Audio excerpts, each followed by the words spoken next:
It's Weekend Update with Colin Jost and Michael Che.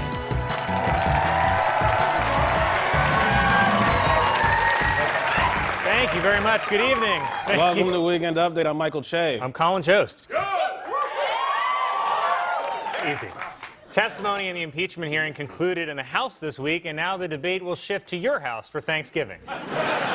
It was reported last night that one of the stars of the hearing, Congressman Devin Nunes, who has resting SpongeBob face, allegedly met in secret last year with a Ukrainian prosecutor to get dirt on the Bidens. So the guy who's supposed to be investigating Trump helped him do the crime. Nunes is so deep in this, he's basically living in a pineapple under the sea. Now, the source of this theory about Nunes is a little unreliable, so I probably shouldn't even have mentioned it on TV. But hey, that never stopped Devin Nunes. Remember when he said this about Democrats? They got caught trying to obtain nude photos of President Trump from Russian pranksters. Yeah, somehow I don't think Russia has a lot of pranksters. It's not like when the president of Russia poisons a journalist, he jumps out and yells, "You just got Putined." But the big revelation this week was that EU Ambassador Gordon Sondland explicitly tied President Trump, Mike Pompeo, and Mike Pence to the Ukraine scandal. It's especially tough for Pence, whose greatest fear is being tied to something by another man.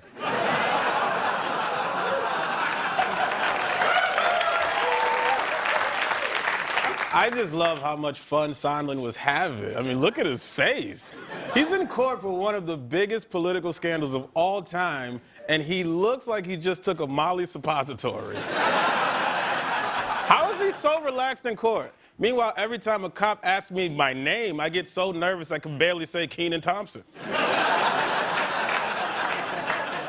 On Thursday, State Department official David Holmes testified to overhearing a phone call between Trump and Sondland, to which the president responded, "I have been watching people make phone calls my entire life. My hearing is and has been great. Never have I been able to hear or understand a conversation." Well, I definitely believe you've never understood a conversation. That actually explains everything. But I'm not sure you have great hearing based on every press conference I've ever seen you do. I can't hear you, John. I can't hear you.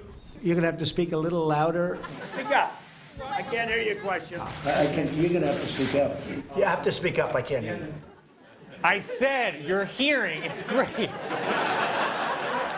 And Trump also tweeted that he is strongly considering testifying before Congress in the impeachment inquiry. And oh my God, I wish he would.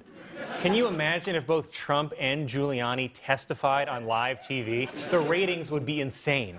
It would be like the Super Bowl, but with worse brain damage. Former New York Mayor Michael Bloomberg spoke at a predominantly black church in Brooklyn where he apologized for his stop and frisk policy. And as a black man from New York, I'll say apology noted. Not accepted, just noted. Because as much as I hate to be racially profiled, I gotta admit, stop and frisk did give me a good excuse for being late to work a lot.